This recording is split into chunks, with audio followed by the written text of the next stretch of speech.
Yo, what's good, everybody? It's your boy Jamal Haki, and today we're actually back with another topic of the day discussion. Today, I'm just gonna go ahead and get ready to jump into it. We will be discussing, pretty much you already see it in the title. First, I want to say R.I.P to Botham John, and I do want to say the title is going to be something in relation to, is Amber Guyger guilty? Something in relation to that. But before we start this video out, I just want to say first, I want to give a shout out to Jones Soda. Jones Soda is so good. Look, I ain't even sponsored by Jones Soda. You know, you gotta speak some of the things into existence, you know what I'm saying? But here's the thing, Jones Soda, your cream sodas is good. Facts. The green sour apple, good.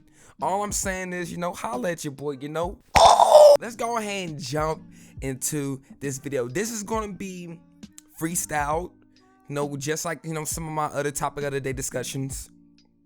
I want to throw out some disclaimers by going into this video though, right? Everything's going to be pretty serious. There's nothing funny about what I'm trying to discuss with today's video, you get me? So first things first, I want to say I am not a lawyer.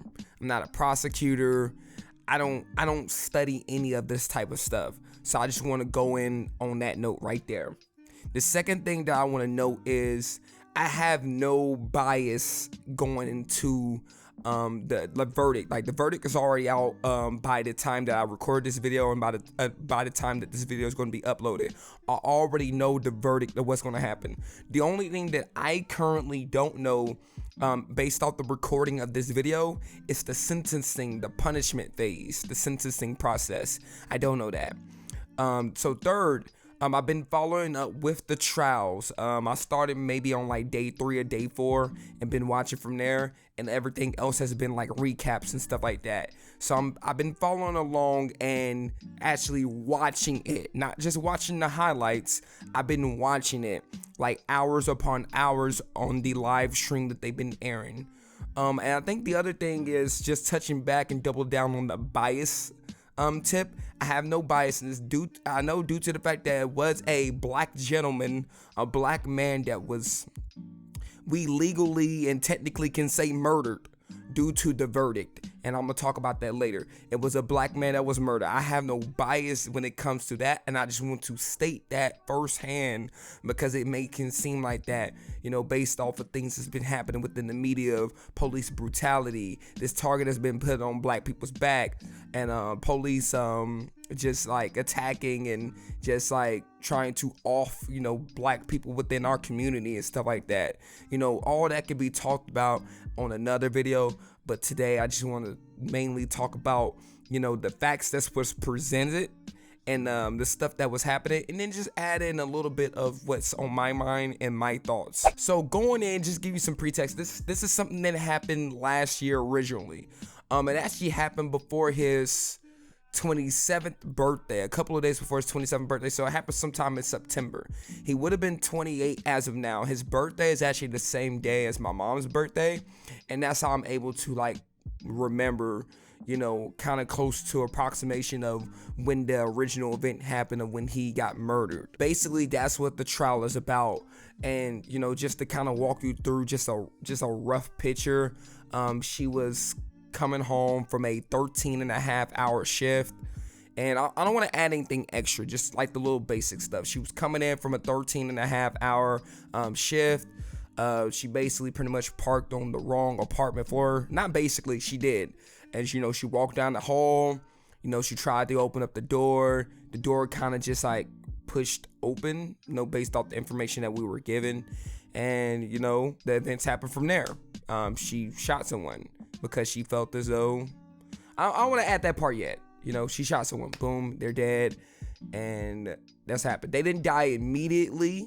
I guess that's the one thing I will add right there. At that point, they didn't die immediately, but they did get hit. Where they got hit was, where Botham John got hit was in his upper left region, somewhere close to the heart, but not his heart exactly. But it did rip through, I'm pretty sure, like some type of large or major artery. So you can kind of imagine what happened from there. Bled out, didn't make it in time, And yeah, that's very unfortunate. So, is Amber Guyger guilty?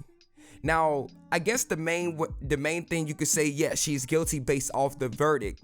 But now that she is guilty, what I want to talk about, what really is like what went wrong or for her, and what kind of led to her being guilty, and why I think it's the right call for her to be guilty. Now, I know someone can easily just be like, yes, she is guilty because she killed someone. That's not exactly the best way to look at things, because you're kind of looking at things as kind of like black and white. Now, I will say murder is murder. There's, at the end of the day, anytime like a life is taken, that is just completely and utterly wrong. I would never agree to it. Like an eye for an eye type of situation, I still wouldn't agree to it. Like a life is so precious when it comes to time. And I know this is where I guess the biasness can come in, because like my love language and how I think and my perspective, like I view time as being precious.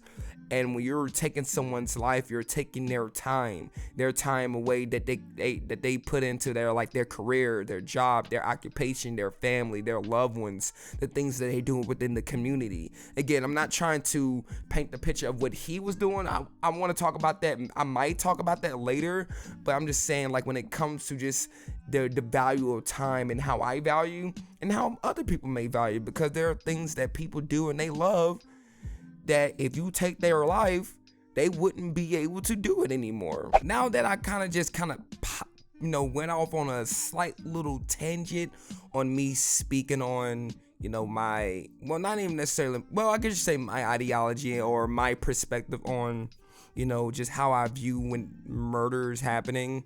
Because a person can easily say, like, yeah, murders happen, like, people die every day. But just because, like, people die every day, or there's a certain amount of deaths on a daily basis, or per second, on a per second basis, on a per minute basis, it doesn't make it right. And so the importance of this trial, the complexity within the trial, I think that's what people kind of need to focus on.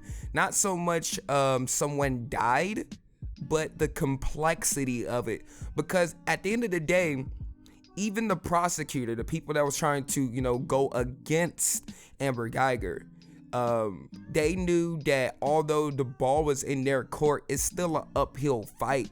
Because in some cases, people were actually thinking that this might go to a manslaughter more so than her being convicted and guilty of murder, due to what happened and due to her just being a cop. Now, to just bring in some terminology on why you can say that things could have went in her favor. Could have, but I'm gonna break it down. So the things that was trying to be argued with on her end that would have made her, I guess, what she did justifiable, right? Justifiable, no biasness, right? They was trying to use terms like castle doctrine and mistaken of fact.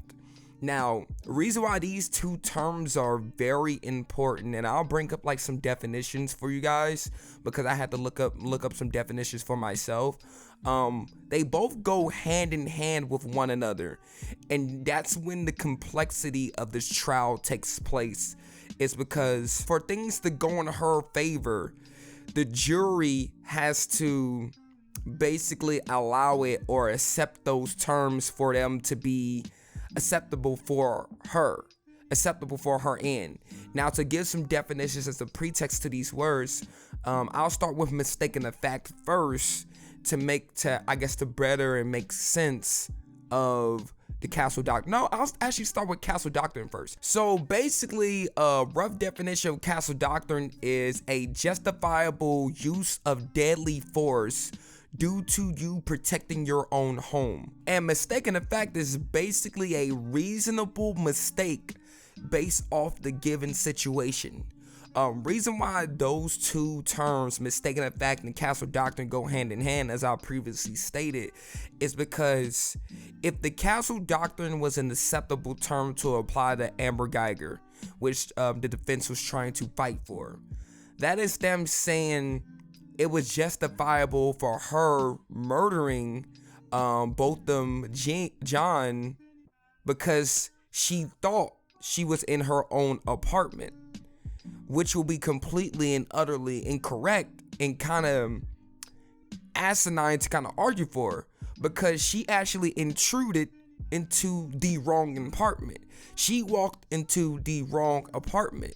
So therefore, it's not her place of residence. It's therefore the place of Botham John's place of residence, correct? So that's why the castle doctrine wouldn't even be a justifiable term to try to argue for, but they had to work with whatever they had to work with due to just they was fighting for Amber Guyger. So I completely understand that. And then if the castle doctrine is not acceptable, that would mean that the mistaken of fact wouldn't be acceptable either, because the mistaken of fact will only work if the castle doctrine is seen as an acceptable term. That means your mistake would be reasonable based off of you being in your home. But since you wasn't in your home, the mistaken of fact doesn't apply. That's what you can say, like, that was the first issue with things going left and not in Amber Guyger's favor for her to be basically the jury to see her as guilty. For me personally, and you can actually check some other people's statements and what other people were saying, is when you had people that was going up to the stand in Amber Guyger's defense, you know, people like trained officers and rangers and stuff like that. Those are people that were supposed to be in her corner to help her and aid her. And in ways it kind of did, by them saying that she did the right thing by firing, you say, what is it, the thumb tap and firing off, right? She did the correct thing. Or by them saying they would have did the same thing if they were in her shoes. But here's where it also worked against her, right? So number one, the term state of mind was actually added in. It was one of the words that was added in to actually work against Amber Guyger. And the reason why that's important is because as someone who's a trained officer, you got thousands upon thousands of hours of training, right? You're supposed to be a trained professional, trained to do things in any given situations, from stressful like situations to intense situations, right? And of course, that's going to vary based off of someone's state of mind. So another individual may handle something in a certain way based off their state of mind, but reason why that's also important is because you're the trained professional. Even if you were getting off duty, due to you being a trained professional, there are certain things that you should have done to fall back on. So based off of the given situation that you told the jury when you were on the stand, I'm speaking on Amber Guyger now, when she took the stand, which we're kind of rolling to the third part, what went left for her, right? And I'll probably just do that right now. When she took the stand and she spoke on what her state of mind was like in the given situation, that actually worked against her, because she was talking about, and she even went into detail about her actually, you know, being on a feeling of a different threshold, meaning that she was standing on Botham's red carpet, his doormat. She felt that. That's a pivotal key item, because she doesn't have a doormat. But when she took the stand, she relayed to the people, she relayed to the jury, she relayed to the people in the court office that she even felt the difference from going from concrete to this red doormat. And that is very important. You're literally telling them that you knew you wasn't in front of your door. Before I even get into that, again, being a trained professional. So if you are a trained professional, there are things that you should notice, right? You should actually be more alert and more aware, and your observation should be higher than just a normal civilian, correct?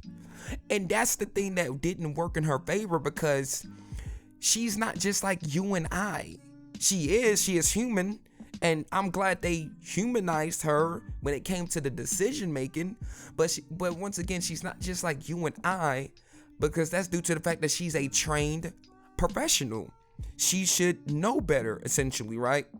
Again, there's some certain things I'm gonna get into probably on the fourth part. What also could have, got into her state of mind or what could have went left. That might be on, part 3.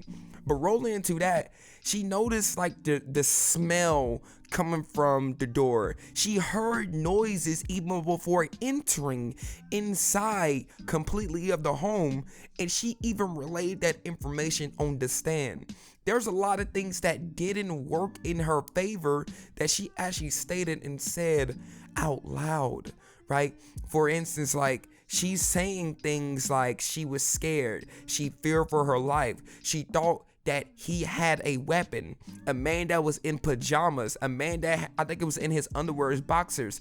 There is no pockets. What weapon is he gonna have? She stated that she thought that the person had a weapon, right? But never once did she relay that information on the 911 call. She didn't notify her fellow police officers like, he's still in there, be careful. He may have a weapon on him. As a trained professional, these are things that you should do, but she didn't do. So that makes you wonder and question, did he really have a weapon? Obviously, we already know that he was an innocent man that didn't have a weapon and didn't pose a threat.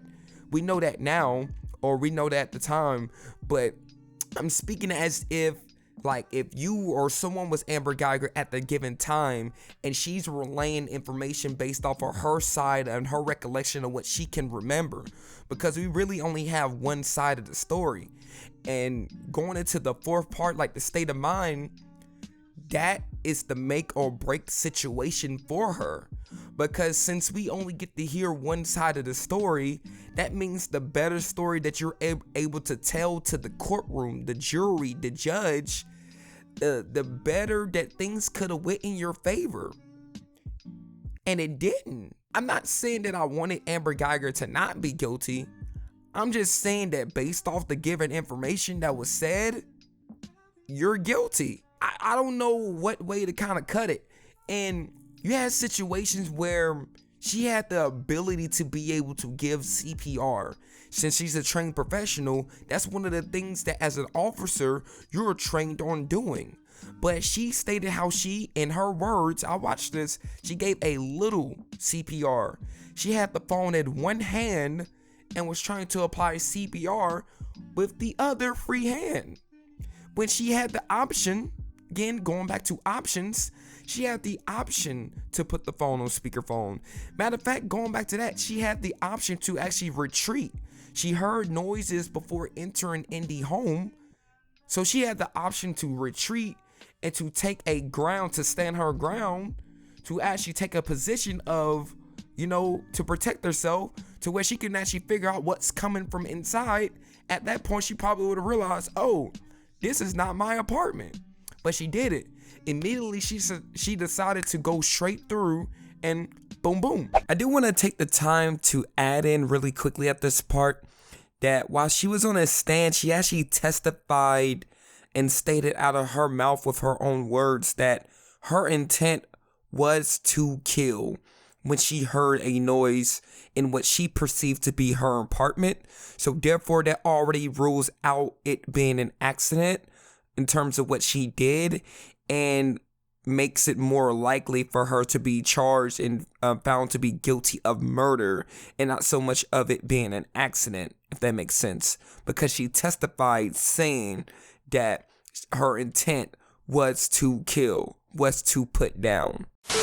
So talking about things like her state of mind is actually very, very, very important, because these are things that she talked about herself. Things like she's scared, things like she's fearful, things like, to the point where when she started crying and breaking down.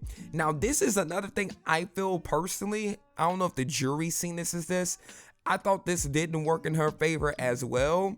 And it also goes to show the imagery of what she's thinking, because she said that I wish that he would have had the gun and he would have killed me instead of me killing him. I get what she was trying to go with that direction, but the thing why that doesn't work is, why would a life have to be taken in the first place?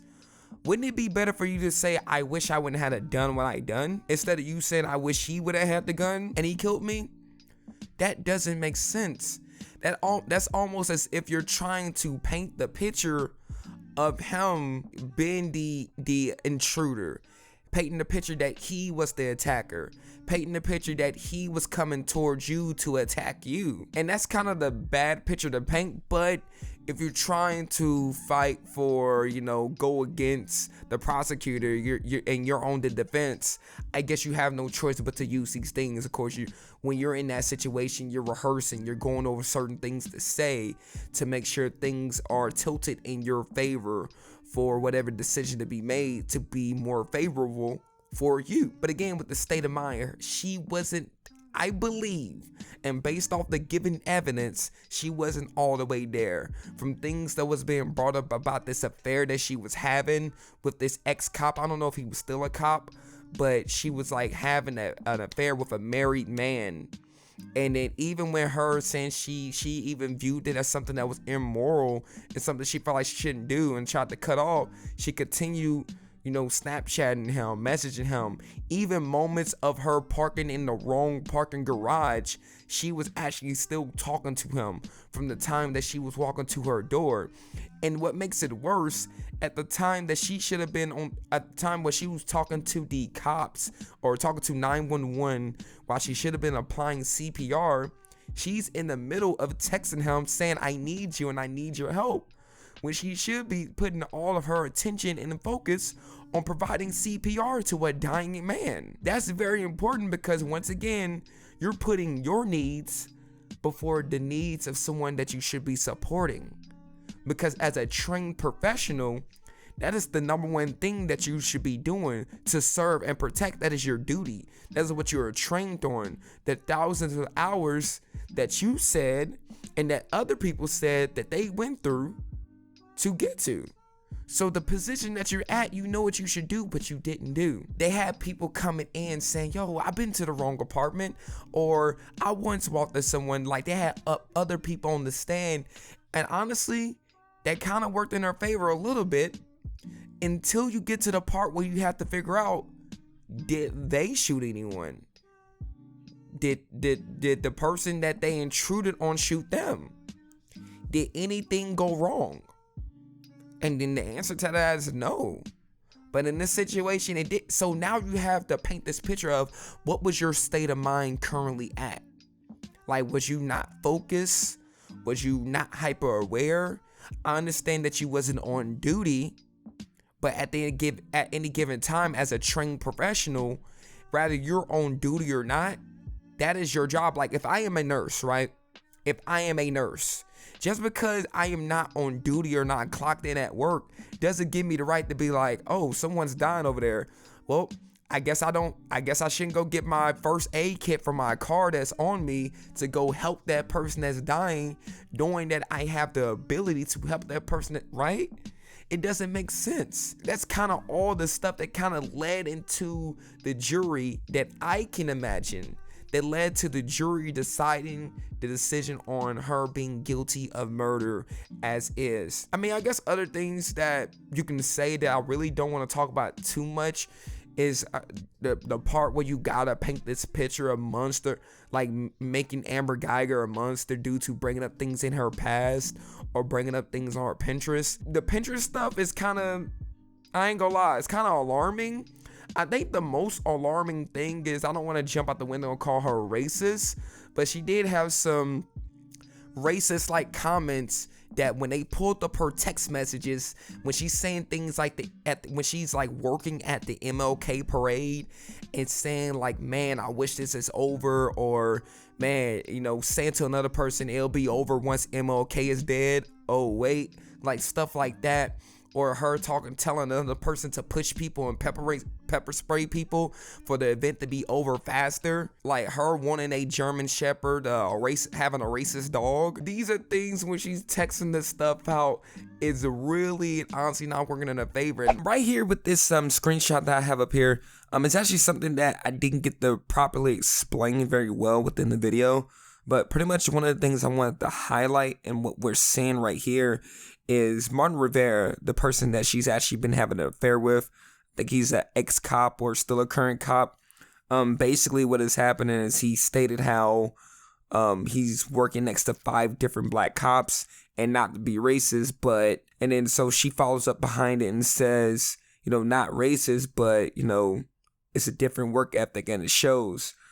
I don't want to insinuate or assume that these comments are alluding to her being racist or the fact that I don't know her personally, but one thing I will say is that these particular comments do not, and I repeat, do not work in her favor at all, and it kind of leans more so towards what the prosecutor was doing, which was painting a negative picture of Amber for them to, I guess, give her the time or make sure that she serves the time that she should be serving. And I'll just leave it at that. I don't want to assume that she's racist by this, but I do want to highlight these are the comments and stuff that she was saying. These things are not very favorable in her on her side. I can't make this stuff up.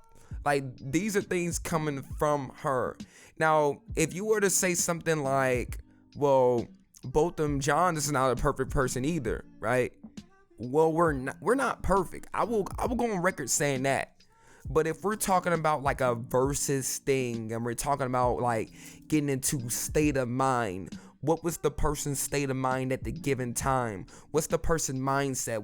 What is going on in their head, right? It kind of paints a picture that the prosecutor's trying to paint, that was this intentional?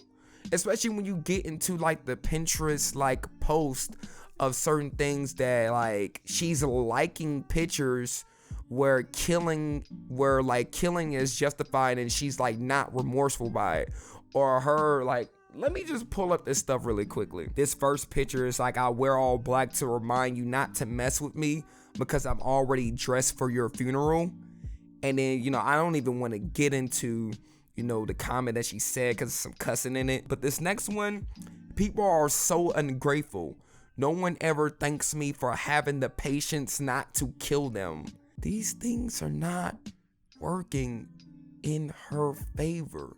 So if she was actually hoping for something like manslaughter, or hoping for like the castle doctrine to apply for it to just be a mistake because she accidentally walked into the wrong apartment, and it led to her being in a frightened situation to let off shots to shoot because she thought her life was in danger within the time that it took, like, what, 1 to 2 seconds? That's more questionable about your state of mind, more so than what you feel like you saw the other person was doing. Because if that person was really a threat, they had a bat in their home, but they wasn't even next to it because the bat was closer to the back wall. They were in their underwear. They was in their robe. They were sitting down watching, like, I think I was watching football, eating a bowl of ice cream. The ice cream haven't even melted yet. So you can tell that they just sat down. They just was about to get ready. They just probably had like a long day of work. That's unfortunate. I can imagine the jury probably looked at it as if it was me and someone walked in on me and shot me at my own home. They probably looked at it as that more so than, oh yeah, I make mistakes too. I done walked in on other people's apartment. And even if they did look at it as that, they'll probably look at themselves like, I did that, but I didn't shoot anyone. Regardless of the outcome of I guess the sentencing phase, I would say that, again, wrong is wrong. Even if someone mistakenly done something that is very unfortunate, like if someone mistakenly done something, like, and it was completely, against mistaken of fact, it was completely a mistake, like completely, like as if like someone got into a car accident that wasn't their fault and someone died. Different, right?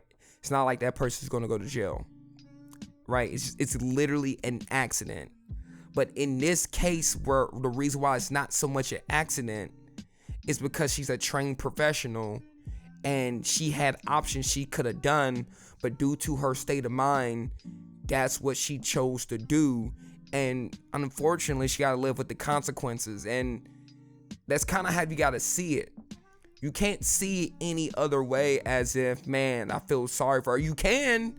Like, I wish it wouldn't have happened. I would say that. I wish it wouldn't have happened. That way, someone would still be alive and she would still be able to, you know, be a police. But unfortunately, it happened this way. And I guess really the final and honest words I would say is the bright side of things is that this is not necessarily, I don't want to just focus only on the black community, because that will paint biasness. But again, just to kind of, you can look at it as a win for, you know, our community, right?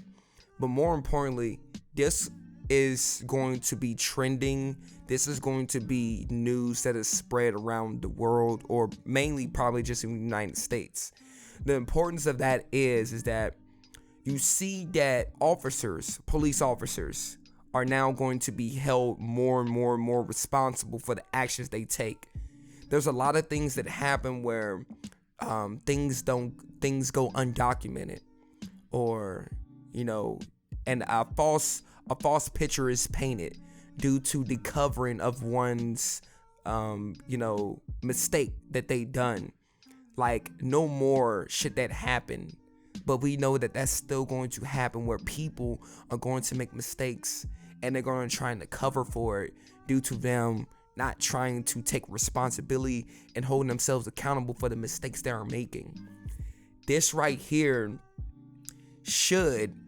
keyword should help with people making the better and smart decisions as an officer. This should help for, you know, for justice to be served, right? I feel like this should be an example for not only people who are a fellow officer, but people who are also just a normal civilian that goes out and feel like they don't trust the system. They don't trust the government. They don't trust police officers. I would never tell someone to not trust the police officer, but that is on you.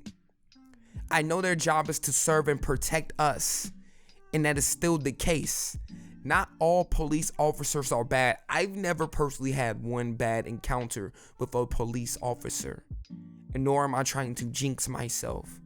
But the one thing that I will say is, or one of the things I will say is that this is a win for all of us, because this should help us in the long run for us to make advancements, progressiveness towards getting things right. Because when things get right, that is a win. When decisions go wrong, when justice is not served, that sets us back. So we gotta have that conversation with ourselves. Do we want to go forward, or do we want to go backwards? I think the objective is for us to go forward, because going backwards will only set us back.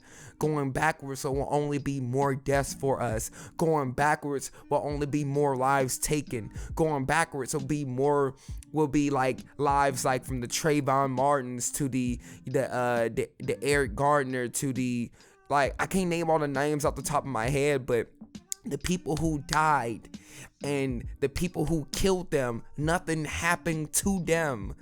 I'm not wishing death on anyone. The only thing I'm wishing is justice. Of course, you can make it seem like, yeah, you're just talking about the black people who died and justice wasn't served. I mean, yeah, but also that goes for anyone, white, black, brown, Puerto Rican, like whatever nationality, ethnicity that you fall under, right? I want justice to be served, because that goes for anyone that feels like they didn't commit something, or like something like didn't go into their favor, and they knew the other person was in the wrong and nothing happened. No more. That should not happen. No more. But at the end of the day, God knows our heart. God knows our heart. He sees everything. And for all the mistakes that happen, for all the things that we're not able to, you know, serve with justice, he's able to handle it for them. That's why I put everything into his hands, and it just go for that, man. That's it for the video, man. It's your boy Jamal _Haki, and if you like the video, make sure you like, comment, subscribe, do all that good stuff. Hit the bell to be notified. Check out the Discord server, link is in the description. The email, man, hit up the email as well, man. If there's any topics you want me to cover, if you want to just talk about this, just leave some in the comment section, man.